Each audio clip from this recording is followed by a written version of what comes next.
no significa que mañana se les ocurra una aberración peor a las que ya se les ha ocurrido. ¿Por ejemplo? Y no, por ejemplo, que las mujeres no voten, por ejemplo, que solamente voten los adultos mayores de 70 a 90 años porque tienen el padrón perfectamente alineado. Es el absurdo, era absurdo es pensar que iban a destruir... Absurdo, ¿no?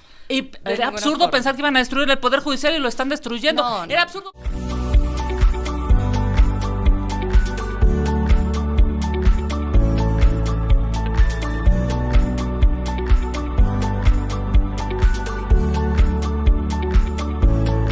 Me da mucho gusto recibir aquí en esta mesa a Andrea Chávez, senadora de Morena. ¿Cómo estás, Andrea? Bienvenida. Contenta de saludarte, Azucena, con el gusto de estar aquí en este espacio. Qué bueno que están acá. Se estará por sumar Claudia Naya, senadora del PRI, en unos minutos más. A ver, la reforma judicial avanza. La reforma judicial es un hecho. Llaman algunos traidor a Alberto Pérez Dayán, otros lo llaman héroe Alberto Pérez Dayán. ¿Dónde estamos, Kenia?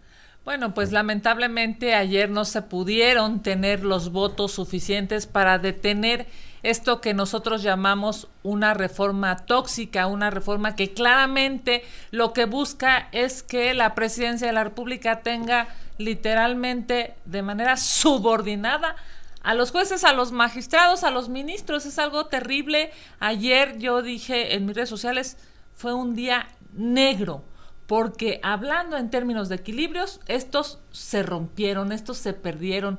Es una vergüenza cómo el ministro que tomó la decisión de destruir al Poder Judicial todavía argumenta que el problema había sido del Tribunal Electoral, sabiendo por supuesto que con ese voto, con ese único voto, estaba lastimando la vida de miles de trabajadores, de jueces, magistrados, ministros, pero sobre todo de los justiciables. Esto es, con un voto de un ser humano, que por cierto, digamos, es la coronación de muchas traiciones en el INE, traiciones en el Tribunal Electoral, traiciones, por supuesto, ahora en la Corte, en el Senado de la República, pues, o sea, traidores aquí lamentablemente sobran. A ver, tu primer posicionamiento, Andrea Chávez. Pues mira, me parece bien curioso ver a los priistas y a los panistas demostrando una posición completamente antisistema, porque es raro escucharles decir que está mal el Consejo General del Instituto Nacional Electoral, que están mal las salas regionales del Tribunal Electoral del Poder Judicial de la Federación, que está mal la Sala Superior del Tribunal Electoral del Poder Judicial de la Federación, que está mal el Pleno de la Suprema Corte de Justicia de la Nación. Ya casi se atreven a decir que está mal la Constitución Política de los Estados Unidos Mexicanos. Bueno, miren, ahora como la manosearon, nosotros, sí tanto la presidenta de la República como nosotras como senadoras, diputada federal, pues juramos guardar y hacer guardar la Constitución Política de los Estados Unidos Mexicanos. Y el día de ayer, ¿qué sucedió? Se hizo valer una disposición constitucional que tiene que ver con no permitir acciones de inconstitucionalidad, con no permitir amparos o controversias constitucionales en contra de reformas o adiciones a la Constitución Política de los Estados Unidos Mexicanos. La reforma al Poder Judicial es una reforma constitucional que cuenta con todas las de la ley en el proceso, contó con la mayoría calificada en la Cámara de Diputados, contó con la mayoría calificada en el Senado de la República y contó con la mayoría de los congresos locales, 50% más uno de los mismos, para poder convertirse en constitución. El día de ayer, al no alcanzarse estos 8 votos para realizar la declaratoria de inconstitucionalidad, lo garantiza como ley vigente. Quien se atreva a hablar en contra de la misma está hablando en contra de la Constitución Política de los Estados Unidos Mexicanos. A ver, Andrea, ¿qué nos garantiza? Ya lo hemos preguntado muchas veces, ya es un hecho. ¿Qué nos garantiza que a partir de hoy no va a llegar en un próximo sexenio un Donald Trump? Vamos a suponer que dice, voy a meter casi a campos de exterminio a los migrantes, voy a cerrar la frontera, voy a mandar drones a México para acabar con el crimen organizado, voy a invadir el país, voy a poner aranceles. ¿Qué nos garantiza que en el futuro no vaya a llegar un Trump y se sirva de esto? Pues mira, lo primero es el pueblo de México y su gran inteligencia y su gran nobleza. Pero estás no hablando de un pueblo que emana de una revolución mexicana, de una tradición completamente progresista, y también hay varias disposiciones que están atentas al control de convencionalidad, no así con la reforma al Poder Judicial. ¿A qué me refiero con el control de convencionalidad? El artículo 1 constitucional habla de la protección a los derechos humanos, y allí se abre la puerta a la Corte Interamericana de Derechos Humanos, a la Corte de la Haya, a la Organización de las Naciones Unidas, en fin, es gracias a ese artículo que se garantiza que no se violenten los derechos humanos en nuestro país, y es así que no se podría dar esto que han dicho la derecha de se va a elevar a rango constitucional la tortura, se va a elevar a rango constitucional la esclavitud. Propone la pena de muerte. De ninguna forma, no se va a permitir, porque es el mandato del pueblo de México. El pueblo de México es mucho más inteligente. ¿Pero el pueblo de México está a favor de la pena de muerte? No, de ninguna forma. Por supuesto que ¿Tienen no. alguna encuesta? No nos lo han exigido nunca. Ajá. Y vaya que estamos en territorio todos los días. Es claro que el Poder Judicial ya no es independiente, Azucena. Es lamentablemente claro que la justicia en nuestro país ha sido secuestrada. La democracia ha sido desplazada por un gobierno que no tolera contrapesos. Yo estoy absolutamente clara que el voto del ministro, que el voto de los magistrados en el Tribunal Electoral, que el voto de unos cuantos en el INE, porque por cierto, no estoy hablando de las instituciones completas, sino de unos cuantos traidores, tiene que ver con amenazas, como amenazaron a los senadores, tiene que ver con coacción. ¿De Dayan? ¿Contra Dayan? Sí, claro, por supuesto. ¿Qué amenazas? Pues, hay que saber exactamente, lo decía muy bien hace rato Pati Aguayo. Ajá. Esto no está terminado, hay que ver en unos meses a cambio de qué. Yo estoy convencida, si un gobierno tiene que usar la amenaza, la coacción, el secuestro de los padres, el guardar bajo la mesa carpetas de investigación, el que ya no te vaya a pasar nada si eres un corruptazo, pero votando como quiere el gobierno ya no te va a pasar nada. Pero el origen bueno, sí es, digamos, una amenaza, pero el origen de la amenaza, pues lo genera el corrupto claro, también. Claro, por Yunes, supuesto. ¿no? A eso me refiero. Ajá. O sea, si todo sí eso... lo usan como un arma, pero pues de los dos lados está mal. Si ya, pero no era corrupto cuando ellos lo presentaron a elecciones. Si ahí no era corrupto, ¿no? Si solo cuando se vino Morena y al revés.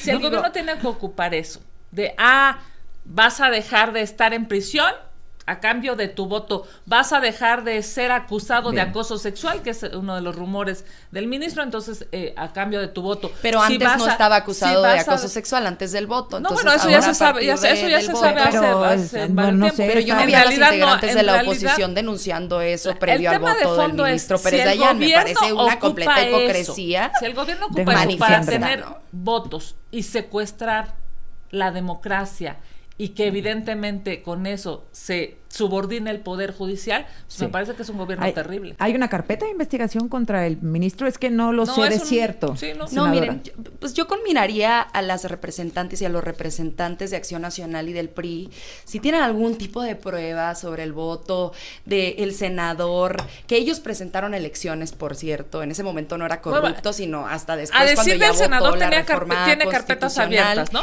¿De quién? Me parece de los senadores. Que hay que ser muy cautos. Si tienen algún tipo de prueba, preséntenlas ante la Fiscalía General de la República y será la Fiscalía quien, dentro de su autonomía, la misma Fiscalía que ya guardó las de carpetas. Investigación. Si tienen algún tipo de herramienta que logre acreditar que se compró la voluntad del ministro, o sea, ¿tú crees que el voto que se compró, por ejemplo, la voluntad de los diputados locales? Yo no te interrumpí, querida Kenia. En el estado de Chihuahua, los diputados locales del PAN votaron a favor de la reforma constitucional en materia de Guardia Nacional. ¿Por qué ahí no nos dicen que los compramos? En el estado de Durango, el Congreso local, mayoritariamente priista, votó a favor de ambas reformas, tanto la reforma al Poder Judicial como la reforma en materia de Guardia Nacional. ¿Por qué allí no es corrupción? ¿Por qué allí no compramos voluntades? ¿Por qué solamente cuando hay un voto definitorio, entonces ya está completamente comprado? Nuevamente reitero, si tienen algún tipo de prueba, preséntenla ante la Fiscalía General de la República o la Fiscalía de su mejor agrado en alguna entidad federativa para que se proceda con las investigaciones o realicen las denuncias en las redes sociales con documentos que acrediten sus dichos, porque si no, solamente son dichos y nada más. Senador, diputada. Pues mira, dos cosas. Primero, es claro que el gobierno amenazó. Tan claro que mientras ayer estaba la sesión en la Suprema Corte de Justicia, los impresentables senadores del régimen y del gobierno estaban amenazando con hacerles juicio político a los abogados, a los ministros que estaban resolviendo sobre la constitucionalidad del proyecto. Es evidente que hay una embestida del gobierno en contra de quien piensa distinto y sobre todo de quien tendría que resolver claramente hoy No hay libertad en el Poder Judicial. Bueno, pues seguramente venía escuchando a Andrea Chávez, a Kenia López Rabadán respecto pues a este voto del ministro Alberto Pérez Dayán que permitió, que dio luz verde a la reforma al Poder Judicial. ¿Bueno, malo para México? ¿Qué tan bueno, qué tan malo? Bueno, la verdad es que era un debate histórico, hay que decirlo, y nada más abordaron dos de las primeras capas o dos de los primeros puntos. El primero era la legitimación, el segundo era la procedencia. Después iban a ir a ver si hubo fallas, vamos a decir, de forma, y al final iban a tocar el fondo. Nunca llegaron a esos últimos puntos, y desde su primer participación Pérez Dayán dijo, bueno, voy a aceptar la legitimación de la presentación de los partidos políticos como entes, pero tengo mis dudas, lo dijo desde el primer participación, sí, respecto a la procedencia, ¿no? Entonces, este es el tema fundamental y me parece que quien lo abordó muy bien fue Pardo Rebolledo. Él habló muy bien del tema de la convencionalidad, y es aquí donde yo les decía a mis compañeros desde tribuna, no existe una supremacía constitucional desde 2011 que hicimos la reforma de derechos humanos, porque los tratados internacionales están a la par de la Constitución, no están abajo, están a la par. Luego entonces todo se tiene que observar bajo el control convencional y difuso de la ley. Esto es que siempre un juzgador, para dar su sentencia, no solamente tiene que revisar lo que dice una ley o lo que dice la Constitución, tiene que revisar las convenciones y acoger el derecho que le dé mayor amplitud al ciudadano. A ver, Andrea. Yo no coincido con esa, que me parece una interpretación, ¿no? En filosofía del derecho, que es una de las materias que llevan los estudiantes de derecho, me parece que Claudia es licenciada en derecho, ¿no? Pues lo haces excelente interpretando las leyes. Yo soy licenciada en derecho y es una materia que tenemos, ¿no?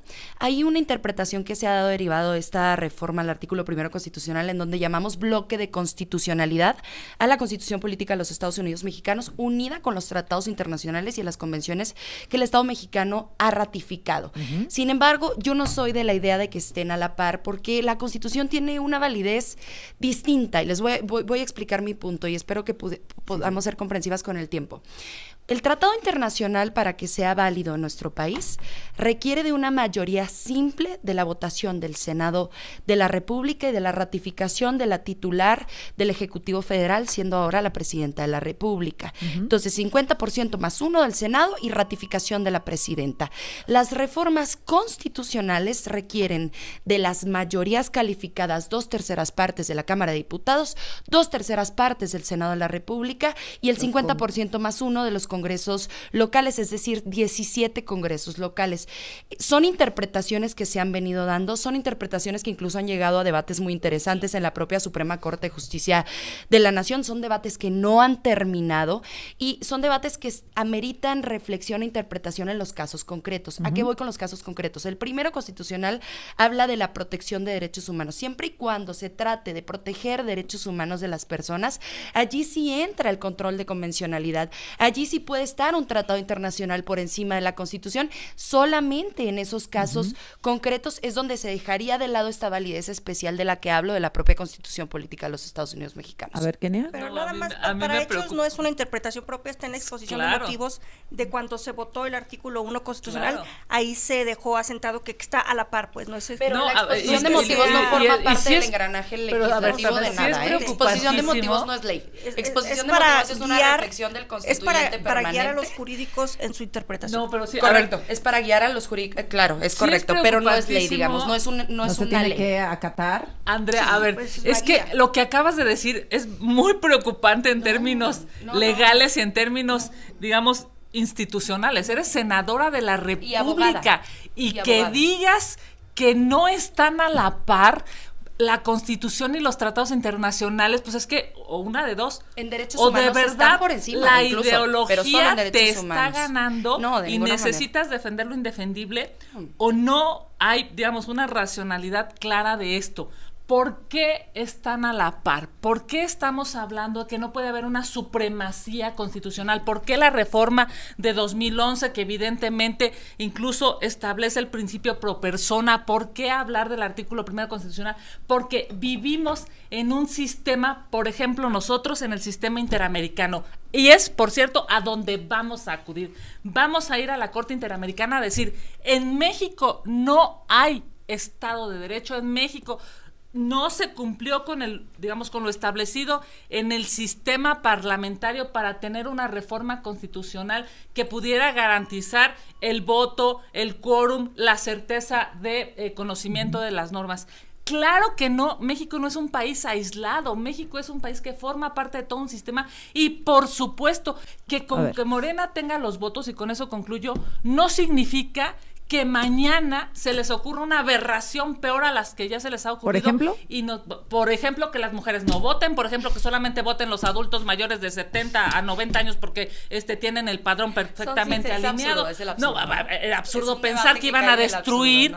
Y era absurdo pensar que iban a destruir el Poder Judicial y lo están destruyendo. Era absurdo pensar que un magistrado de carrera iba a perder su chamba por una bolita de tómbola. Y a tan ver, déjame escuchar a la senadora Claudia Yo no me voy a esos extremos porque ya lo que sucedió es suficientemente grave como para decir, bueno, a ver, ¿por qué ya es suficientemente grave y por qué se atenta a los derechos humanos? Porque el derecho a la justicia es un derecho humano. El derecho a la justicia es un derecho humano. Que no se cumple en México, ¿no? No, bueno, hay que ver cómo podemos corregirlo, pero eso tiene un montón de aristas que no tenemos por qué recargarlas todas en el Poder Judicial o en el modelo como se eligió hoy día a los jueces. Entonces, en este sentido, el ser el derecho humano, el acceso a la justicia, el derecho de inamovilidad de los jueces es un derecho del justiciable. No es que se quiera proteger al juez, simple y sencillamente que si al justiciable no le garantizas que la persona que está revisando su caso, independientemente de la sentencia que emita, no será movido de su cargo, a quien estás afectando el derecho humano es al justiciable, y eso lo protege el Pacto de San José en el artículo 8 y en el artículo 25. Entonces me está dando la razón mi querida Andrea al decirme, bueno, siempre y cuando se violenten derechos humanos y está a la par. Bueno, pues estamos a la par.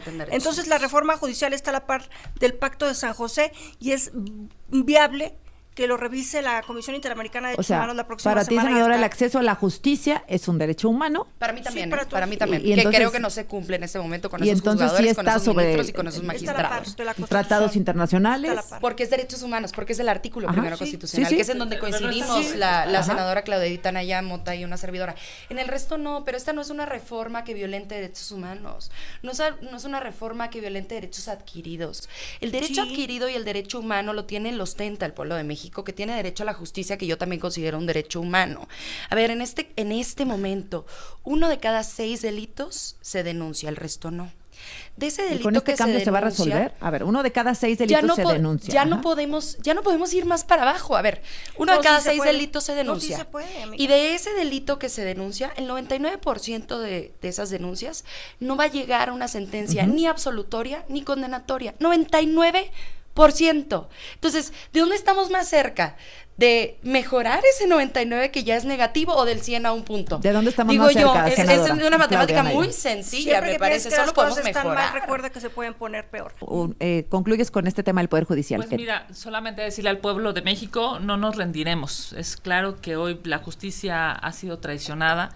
No permitiremos que este gobierno autoritario siga lastimando a las instituciones, a las y los trabajadores del Poder Judicial. Decirles, ayer estuvimos en la manifestación, vimos cómo había gente con lágrimas en los ojos, sabían que estaban destruyendo sus carreras, sus profesiones, su vida, y también no solamente la de los trabajadores del Poder Judicial, sino la de los justiciables, la de las y los mexicanos que hoy esperan que haya justicia y lamentablemente no la hay y no la va a haber pronto. A todos decirles, aquí nadie se rinde. Senadora Andrea Chávez. Estamos muy contentos en el movimiento de la Cuarta Transformación, que encabeza pues muchos espacios de función pública, de servidores públicos que representan a 36 millones de mexicanas y mexicanos que votaron el pasado 2 de junio para lograr esta reforma al Poder Judicial de la que hablamos en absolutamente todas nuestras asambleas en nuestra campaña, tanto la doctora Claudia Sheinbaum Pardo, presidenta de México, como nosotras como senadoras, diputadas federales, juramos en el momento en el que tomamos protesta guardar y hacer guardar la Constitución. La reforma al Poder Judicial, además de ser un mandato popular mayoritario, porque además más gente de la que votó por nosotras y nosotros está a favor de esta reforma al Poder Judicial. Estamos representando a la mayoría del pueblo de México. Debemos defender a la Constitución, defender la supremacía de la misma, hacer guardar esa Constitución como juramos en nuestra toma de protesta, y así seguiremos haciendo en cada paso que demos y a cada decisión que tomemos.